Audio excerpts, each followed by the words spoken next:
സത്യത്തിൽ കൈവിട്ടുപോയ മാനസികാവസ്ഥയിലൂടെയാണ് ഞാനൊരു അധ്യക്ഷ പ്രസംഗത്തിന് ഇവിടെ നിൽക്കുന്നത്.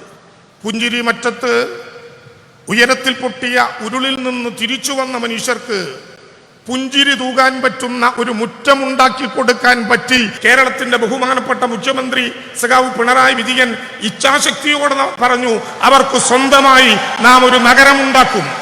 ഞങ്ങൾ കല്ലു മാത്രം ഇട്ടു പോകുന്നവരല്ല, കല്ലിട്ടാൽ കല്ലിൽ കല്ല് വെക്കും, കല്ലിന്റെ മീതെ കല്ല് കെട്ടും, അതൊരു വീടാകും. അത് തീരുമാനിച്ച മനുഷ്യന്റെ കൈകളിലേക്ക് ഞങ്ങൾ സമ്മാനിക്കും. കേരളത്തിലെ കേഡറായതുകൊണ്ട് കേരളത്തിനോടൊപ്പം വന്ന വയനാട്ടിലെ ജില്ലാ കളക്ടർ മേഘശ്രീ IAS പിടിച്ചു നിൽക്കാനാകാതെ വിതുമ്പി. കേരളം അഭിമാനത്തോടെ പറയട്ടെ,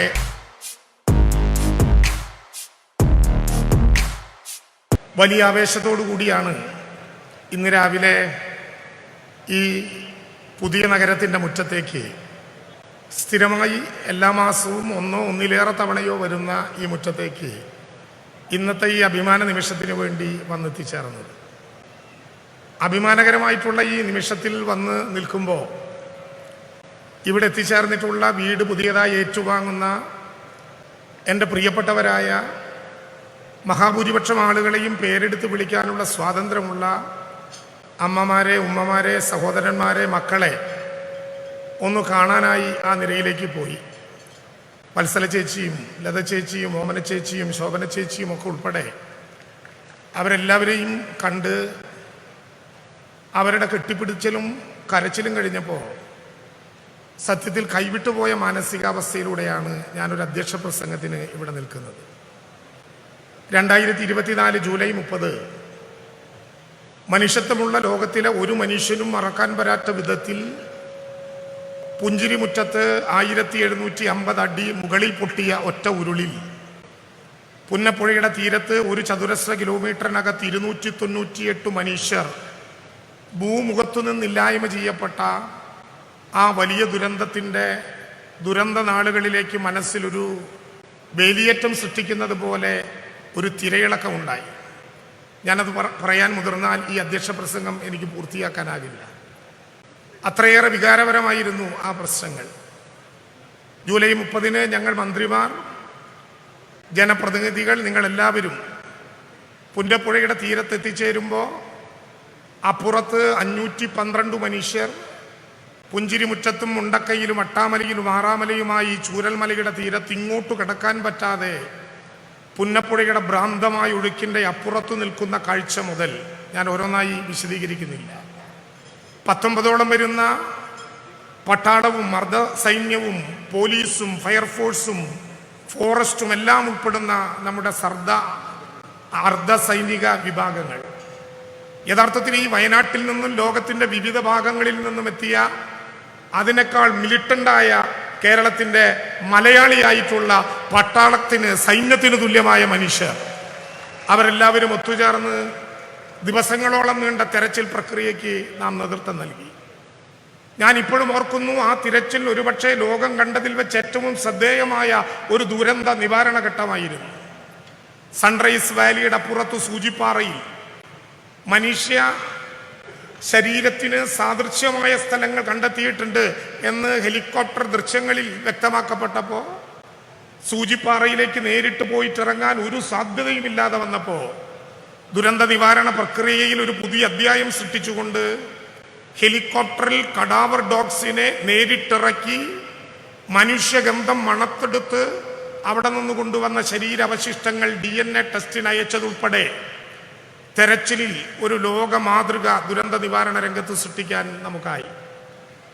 വടക്കൻ ഇന്ത്യയിൽ മരണപ്പെട്ടവരുടെ ഒഴുകി വന്നുകൊണ്ടിരിക്കുന്ന മൃതശരീരങ്ങളും ശരീരാവശിഷ്ടങ്ങളും JCB കൊണ്ട് വലിയ കുഴികുത്തി അതിലിട്ട് മൂടുന്ന അനുഭവങ്ങളുള്ള ഈ കേരളത്തിൽ പുത്തുമലയിലെ ബറയിൽ ഗ്രൗണ്ട് നിരവധികളായിട്ടുള്ള കണ്ടെത്താൻ പറ്റാത്ത, തിരിച്ചറിയാനാകാത്ത മൃതശരീരങ്ങളും ശരീരഭാഗങ്ങളും ലോകത്തിൻ്റെ എല്ലാ മര്യാദകളും പുലർത്തി സർവമത പ്രാർത്ഥന നടത്തി ബ്യൂഗിൾ സല്യൂട്ടോടെ കേരളത്തിലെ വിവിധങ്ങളായിട്ടുള്ള യുവജന സംഘടനാ പ്രവർത്തകർ ഇട്ടിരിക്കുന്ന PP കിറ്റിനകത്ത് ഏതു മതമാണ്, ജാതിയാണ്, രാഷ്ട്രീയമാണെന്ന് നോക്കാതെ സ്വന്തം അമ്മ പോലെ, ഉമ്മ പോലെ, അച്ഛൻ പോലെ, ഉപ്പ പോലെ, സഹോദരങ്ങളെ പോലെ സംസ്കരിക്കുന്ന അഭിമാനകരമായിട്ടുള്ള മലയാളിയുടെ മനുഷ്യ സ്നേഹത്തിന് പുത്തുമലയിലെ ബറയിൽ ഗ്രൗണ്ട് സാക്ഷ്യം വഹിച്ചു. അനുഭവങ്ങൾ ഇങ്ങനെ നിറഞ്ഞു പോവുകയാണ്. ആഗസ്റ്റ് 25-ാം തീയതി ബഹുമാനപ്പെട്ട മുഖ്യമന്ത്രിയുടെ നിർദ്ദേശപ്രകാരം ഈ മേപ്പാടിയുടെ കൽപ്പറ്റയുടെ വിവിധങ്ങളായ ഭാഗങ്ങളിൽ സ്ഥാപിച്ച 18 ക്യാമ്പുകളും ഒഴിവാക്കപ്പെട്ടു. അവസാനം ഓമനച്ചേച്ചിയും മോഹനേട്ടനും 8 കുടുംബാംഗങ്ങളുള്ള രേവതിയും പളനിസ്വാമിയും ശെൽവരാജും അടക്കം 5 പേരെ 5 കുടുംബങ്ങളെ മാറ്റി ഓഗസ്റ്റ് 25-ന് ഇവിടെ എല്ലാ ക്യാമ്പുകളിൽ നിന്നും 1 മാസത്തിനകം താൽക്കാലിക വീടുകളിലേക്ക്, വാടക വീടുകളിലേക്ക്, ബന്ധുവീടുകളിലേക്ക്, സർക്കാർ ക്വാർട്ടേഴ്സുകളിലേക്ക് അങ്ങനെ മാറ്റുന്നതിൻ്റെ തലേ ദിവസം ബഹുമാനപ്പെട്ട മുഖ്യമന്ത്രി നിർദ്ദേശിച്ചതനുസരിച്ച് പുനരധിവാസ പ്രവർത്തനങ്ങളുടെ ജനാധിപത്യ ലോകമാതൃക സൃഷ്ടിച്ചുകൊണ്ട് ആ പുനരധിവാസ പ്രവർത്തനത്തിന്റെ ഭാഗമായി അന്നത്തെ കേരളത്തിന്റെ chief secretary V Venu IAS അവരെ നേരിൽ കേട്ടുകൊണ്ട് അവരോട് ചോദിച്ചു, എങ്ങനെയായിരിക്കണം പുനരധിവാസത്തെക്കുറിച്ച് നിങ്ങളുടെ അഭിപ്രായം? വീടുകൾ കൈമാറുന്ന ഈ സമയം ലോകത്തിന്റെ മറ്റൊരു മൂലയിൽ യുദ്ധവും പലായനവും നടക്കുകയാണ്. അന്ന് അവർ പറഞ്ഞു, ഞങ്ങൾ പുത്തുമലയിൽ നിന്ന് ചൂരൽമലയിലെത്തിയവരാണ്. ചൂരൽമലയിൽ നിന്ന് ഇനിയൊരു മലയിലേക്ക് പലായനം നടത്താൻ ഞങ്ങൾക്ക് വയ്യ. നിങ്ങൾ പല സ്ഥലങ്ങളിലേക്ക് പറഞ്ഞു വിടരുത്. നിങ്ങൾ ഒറ്റപ്പെടുത്തരുത്. പല മേഖലകളിലാക്കി മാറ്റരുത്. അവശേഷിക്കുന്ന ഞങ്ങൾക്ക്, ദൈവം ഞങ്ങളിൽ നിന്ന് എടുത്തു കൊണ്ടുപോയവരിൽ ബാക്കി വരുന്ന ഞങ്ങൾക്ക് ഒരുമിച്ചു താമസിക്കാൻ, ഒരുമിച്ചു ജീവിക്കാൻ ഒരിടം ഞങ്ങൾക്ക് വേണം. അത് പുനരധിവാസ പ്രവർത്തനത്തെക്കുറിച്ച് ജനാധിപത്യപരമായി ചർച്ച ചെയ്തപ്പോൾ ദുരന്തബാധിതരായ മനുഷ്യർ നെഞ്ചിൽ തട്ടി ഞങ്ങളോട് പറഞ്ഞ ഏറ്റവും പ്രധാനപ്പെട്ട കാര്യമാണ്. ഇത്രയും വലിയൊരു നഗരം സൃഷ്ടിക്കാൻ പറ്റുമെന്ന് ഞങ്ങൾക്കറിയില്ല. അതിനു പറ്റുന്ന ഒരു പുനരധിവാസത്തിന്റെ മാതൃകകളൊന്നുമില്ല. കേരളത്തിന്റെ മാത്രമല്ല, ഇന്ത്യയുടെ ആർക്കവൈസുകളിൽ ദുരന്തബാധിതർക്കൊരു നഗരമുണ്ടാക്കിയതിൻ്റെ ഒരു മുന്നനുഭവങ്ങളും ഞങ്ങളുടെ മുമ്പിലില്ല. പക്ഷേ കേരളത്തിന്റെ ബഹുമാനപ്പെട്ട മുഖ്യമന്ത്രി സഖാവ് പിണറായി വിജയൻ ഇച്ഛാശക്തിയോടെ പറഞ്ഞു, അവർക്ക് സ്വന്തമായി നാം ഒരു നഗരമുണ്ടാക്കും. എന്ത് വില കൊടുക്കേണ്ടി വന്നാലും, എത്ര പ്രയാസപ്പെടേണ്ടി വന്നാലും ഒരു നഗരമുണ്ടാക്കും. ചില സാമ്പത്തികകാര്യ വിദഗ്ധന്മാർ ആധുനിക കാൽക്കുലേറ്ററുകൾ നിരത്തി വെച്ചുകൊണ്ട് നമ്മളോട് പറഞ്ഞല്ലോ, 760 780 മുഖ്യമന്ത്രിയുടെ കിട്ടിയ കാശ് എത്ര പേർക്കാണ് കൊടുക്കാൻ ഉദ്ദേശിക്കുന്നതെങ്കിൽ അതുകൊണ്ട് ഹരിച്ച് ആ തുക ഓരോരുത്തരുടെയും കയ്യിൽ ഏൽപ്പിച്ചാൽ നിങ്ങൾക്ക് പണി നിർത്തി അങ്ങ് പോയിക്കൂടെ? എന്തിനാണ് നിങ്ങൾ ഈ പണം ഇങ്ങനെ എടുത്തു വെച്ച് ആർക്കും കൊടുക്കാതെ സൂക്ഷിക്കുന്നത്? എത്രയേറെ വിമർശനങ്ങൾ, എത്രയേറെ അഭിപ്രായ പ്രകടനങ്ങൾ. ഒന്നും കുലുങ്ങിയില്ല ഇച്ഛാശക്തിയുള്ള ഈ കേരളം. അവരോട് ഞങ്ങൾ പറഞ്ഞ കാര്യം, ഇന്ന് ഈ 178 കുടുംബാംഗങ്ങളെയും നേരിൽ പോയി കണ്ടയാളാണ് ഞാൻ. ഇന്നവർ പറയുന്ന കാര്യം, അന്നു ഞങ്ങൾക്ക് ഏതെങ്കിലും വിധത്തിലുള്ള പണം തന്നൊഴിപ്പിച്ചെങ്കിൽ ഇന്ന് കൂട്ടിമുട്ടാൻ കഴിയാത്ത വിധത്തിൽ ലോകത്തിന്റെ പല ഭാഗങ്ങളിൽ ഞങ്ങൾ ഒറ്റപ്പെട്ടു പോയേനെ. ഒരുപക്ഷെ സുനാമി ദുരന്തത്തിലുണ്ടായി പല വഴികളിൽ പിരിഞ്ഞതുപോലെ ലോകത്തിന്റെ വിവിധ വഴികളിൽ ഞങ്ങൾ പിരിഞ്ഞു പോയേനെ. അങ്ങനെ ഞങ്ങൾക്ക് പിരിഞ്ഞു പോകാൻ ഇഷ്ടമില്ല എന്ന് ഞങ്ങളോട് പറഞ്ഞപ്പോൾ, സ്വന്തമായി കയ്യിൽ ഭൂമിയില്ലാതിരുന്നിട്ടും വയനാട്ടിൽ റവന്യൂ ഭൂമിയില്ലാതിരുന്നിട്ടും ആ ആവശ്യം ഉന്നയിച്ചപ്പോൾ മുഖ്യമന്ത്രിയുടെ നിർദ്ദേശപ്രകാരം ഈ കൽപ്പറ്റയിലെ 25 എസ്റ്റേറ്റുകൾ ഞങ്ങൾ കണ്ടു. ആ 25 എസ്റ്റേറ്റുകളിൽ ജോൺ മത്തായി സുരക്ഷിതം എന്ന് പ്രഖ്യാപിച്ച 9 എസ്റ്റേറ്റുകളെ നോക്കിക്കണ്ടു. ആ 9 എസ്റ്റേറ്റുകളിൽ എൽസ്റ്റോൺ ഉൾപ്പെടെ 2 എസ്റ്റേറ്റുകൾ ഈ കേരളത്തിലെ ഗവൺമെന്റ് ഏറ്റെടുത്തത്, പ്രിയപ്പെട്ടവരെ, ഈ ദുരന്തം നടന്ന് 63ാമത്തെ ദിവസം ആ 2 എസ്റ്റേറ്റുകളും ഈ കേരളത്തിൽ ഏറ്റെടുത്തു.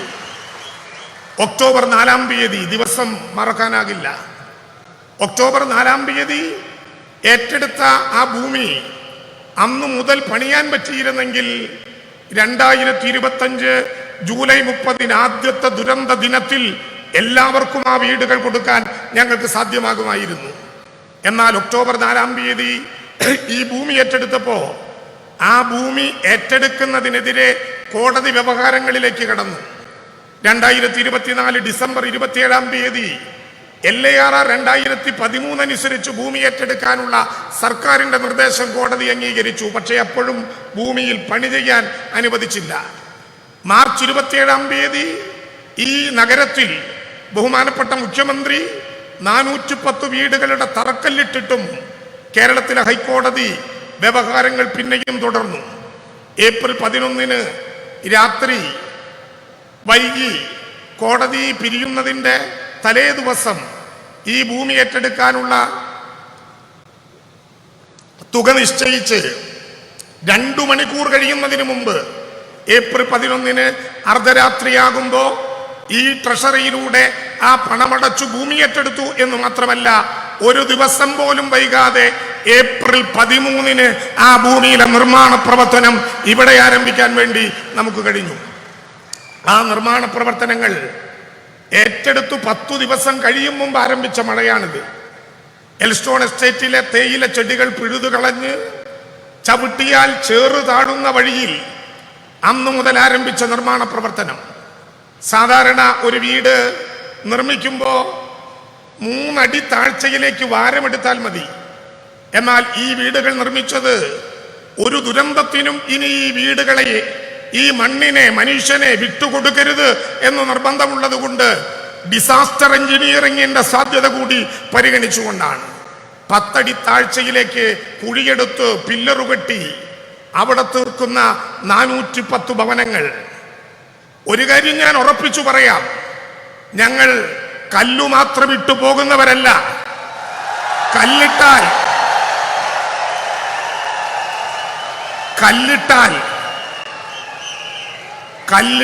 കല്ലിൽ കല്ല് വയ്ക്കും, കല്ലിന്റെ മീതെ കല്ല് കെട്ടും, അതൊരു വീടാകും.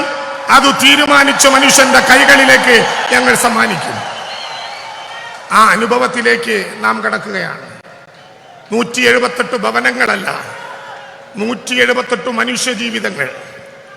ഞാൻ കുറച്ചു നേരത്തെ ഈ വേദിയുടെ, ഈ സദസ്സിന്റെ നടുവിലിരിക്കുന്ന ശോഭന ചേച്ചിയെ കണ്ടു. അവർക്ക് കിട്ടിയിട്ടുള്ളത് 92-ാം നമ്പർ വീടാണ്. കെട്ടിപ്പിടിച്ച് ഒരുപാട് നേരം കരഞ്ഞു. അവർ മുഖ്യമന്ത്രിയോട് പറയാൻ ഒരു കാര്യം എന്നെ ചുമതലപ്പെടുത്തി.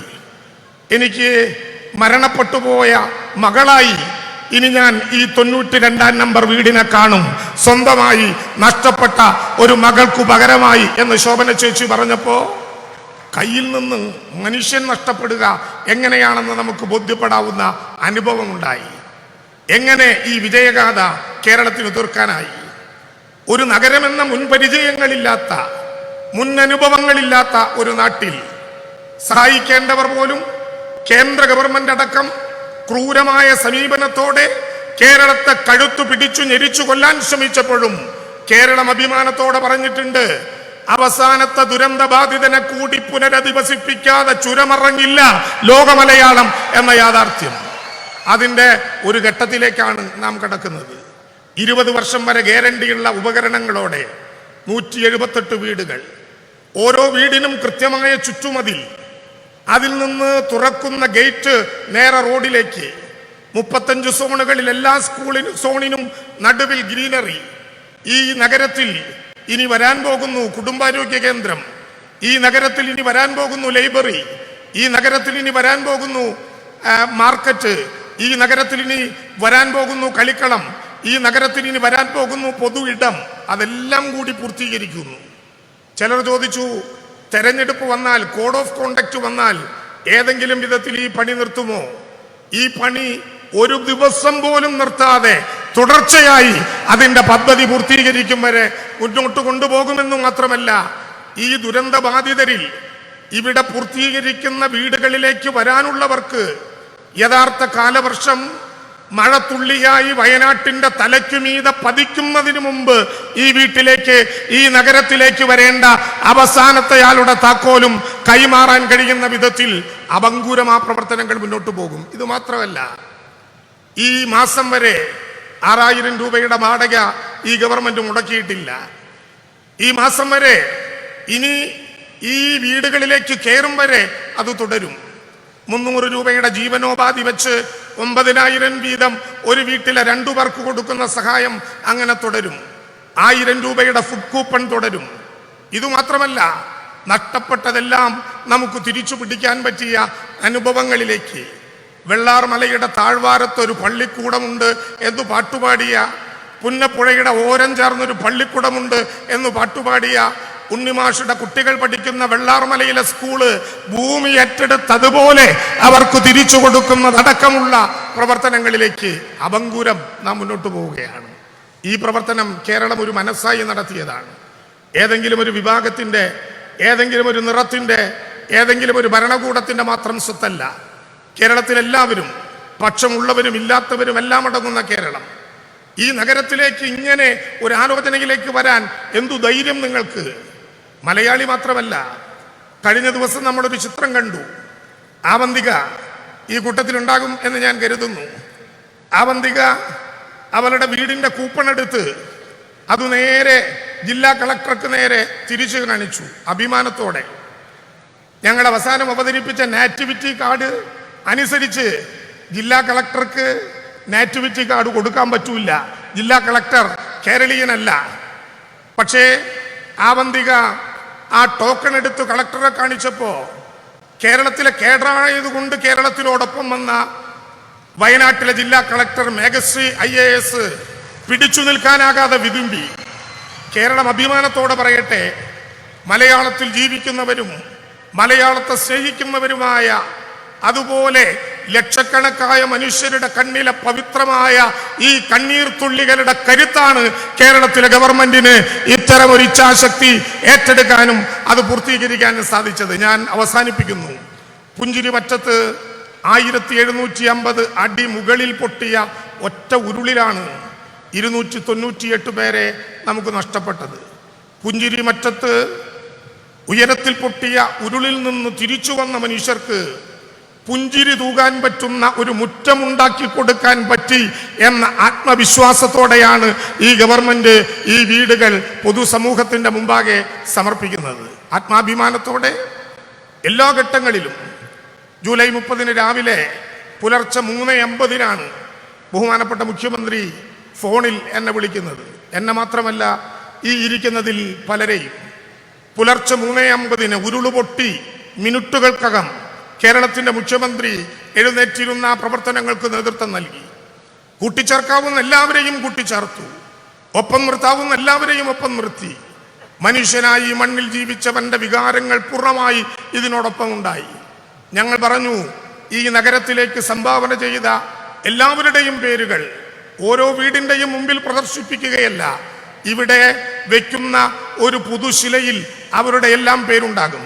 കാരണം ഓരോന്നും ഓരോ പ്രദേശത്തിനായി വിട്ടുകൊടുക്കാനാകാത്തത് കൊണ്ട് ഈ നഗരം, കേരളത്തിൻ്റെ സ്വന്തമായ നഗരം, അതുണ്ടാക്കുന്നതിൽ ഏറ്റവും പ്രധാനപ്പെട്ട പങ്ക് വഹിച്ച് ഓരോ ഘട്ടത്തിലും കേരളത്തിൽ കടമേറ്റെടുക്കാൻ കേന്ദ്രം ഗവൺമെന്റ് ഒരു നിയമത്തിലൂടെ അവസരമുണ്ടായിട്ടും ആ നിയമം കേരളത്തിന് വേണ്ടി ഉപയോഗിക്കാൻ സാധ്യമല്ലെന്ന് പ്രഖ്യാപിച്ചുകൊണ്ട് ആ സെക്ഷൻ എടുത്തു കളയുന്ന കഠിനമായ നടപടി കേന്ദ്ര ഗവൺമെന്റ് എടുത്തപ്പോൾ ആ ദുരന്തബാധിതരായിട്ടുള്ള മുഴുവൻ മനുഷ്യരുടെയും കടമേറ്റെടുക്കാൻ ഈ ഗവൺമെന്റ് ചങ്കൂറ്റം കാണിച്ചതുപോലെ ലോകത്തൊരു പുതിയ അനുഭവമായി ദുരന്തബാധിതരായിട്ടുള്ള 126 കട ഉടമകൾക്കും 83 സംരംഭകർക്കും ആവശ്യമായ നഷ്ടപരിഹാരം കൊടുത്തതടക്കം ഈ മണ്ണിലെ ഓരോ പുൽക്കൊടിക്കും അറിയാവുന്ന വിധത്തിൽ ദുരന്ത നിവാരണ പ്രക്രിയയ്ക്ക് കേരളത്തിനാകെ നേതൃത്വം നൽകിയ ബഹുമാനപ്പെട്ട മുഖ്യമന്ത്രി, വിത്തെറിഞ്ഞയാൾ തന്നെ കൊയ്യണം എന്നാണ് പണ്ട് ഒരു പൊതു നിയമം. മുഖ്യമന്ത്രി തന്നെ തറക്കല്ലിട്ടു. മുഖ്യമന്ത്രി തന്നെ ഔപചാരികമായി ഈ വീടുകൾ നാടിന് സമർപ്പിക്കുന്നു. യഥാർത്ഥത്തിൽ ഉയരുന്നത് കേരളം മുഖ്യമന്ത്രിയുടെയോ ഗവൺമെന്റിൻ്റെയോ യശസ്സല്ല. മൂക്ക് താഴോട്ട് നീണ്ട 3.25 കോടി വരുന്ന മലയാളി ലോകത്തിന്റെ മുമ്പിൽ ആത്മാഭിമാനത്തോടെ തല ഉയർത്തിപ്പിടിച്ചു നിൽക്കുന്ന ഈ അഭിമാന നിമിഷം ഉദ്ഘാടനം ചെയ്യാൻ ബഹുമാനപ്പെട്ട ആദരണീയനായ ലോക മലയാളത്തിന്റെ അഭിമാനമായ കേരളത്തിന്റെ മുഖ്യമന്ത്രിയെ സ്നേഹപൂർവ്വം ക്ഷണിച്ചുകൊണ്ട് ഞാൻ എൻ്റെ വാക്കുകൾ അവസാനിപ്പിക്കുന്നു. അഭിവാദ്യം. നന്ദി ബഹുമാനപ്പെട്ട മന്ത്രി ശ്രീ കെ രാജൻ. അടുത്തത് ഉദ്ഘാടന ചടങ്ങാണ്. മുണ്ടക്കൈ ചൂരൽമല ദുരന്തബാധിതരുടെ പുനരധിവാസത്തിനായി സർക്കാർ ഏറ്റെടുത്ത എൽസ്റ്റൺ എസ്റ്റേറ്റ് ഭൂമിയിൽ പണികഴിപ്പിക്കുന്ന വയനാട് മാതൃകാ ടൗൺഷിപ്പിന്റെ 1ാം ഘട്ട ഉദ്ഘാടനം നിർവഹിക്കുന്നത് ബഹുമാനപ്പെട്ട മന്ത്രി ശ്രീ പിണറായി വിജയൻ അവർകളാണ്. ഉദ്ഘാടന കർമ്മം നിർവഹിക്കുന്നതിനായി ബഹുമാനപ്പെട്ട മുഖ്യമന്ത്രിയെ സാദരം ക്ഷണിക്കുന്നു.